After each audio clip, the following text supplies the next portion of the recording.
At this point, I've added all the trees to the design. For the most part, we might add some more later, move some around, take some out. But trees go in first because they're going to take up the space. So we have the trees in here. I've been working on the homestead area, getting that set up, getting the vegetable gardens in, water, some other fruit trees in this area. There's a lot of topography to deal with this, and we'll be shaping those for that. But for the most part, I've been putting in trees along this area between the wind rows here. There's pine trees, actually cedar rows here, going about north to southeast a tad.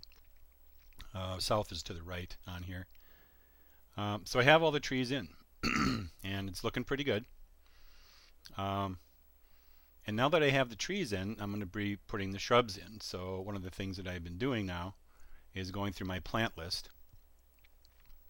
and just coloring the ones that I have in brown that are in the list.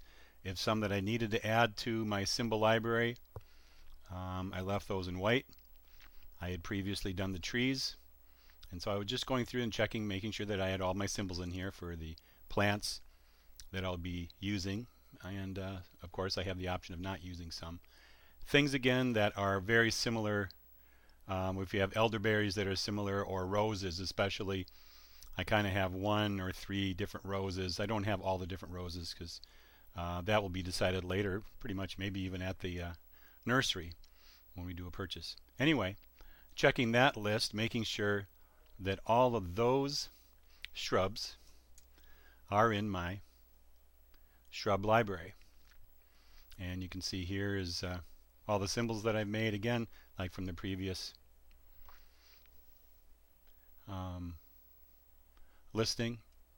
And then I have the actual symbols in the library, ordered by height, by the way. So these sizes on the left in here are actually the widths, but when I put it in here, that's the height, because obviously when we're partitioning sunlight and we want to get things in the right position based on their height, we want to know what that is. So all these symbols have their height first, and then they're in the listing, and then the symbol itself is sized for the correct spread on there. So you can see all the smaller plants now in here. I have all the shrubs from my list, and now I'm going to place those into this artwork where I want them. Also, another thing I'm going to do is on some of these, especially when we get up into these areas, I'll put that back up there. When I'm using my symbols, now this is the actual list for this. I've gone through the symbol library, double clicked on everything that I wanted in this file. So I opened up that shrub listing, right?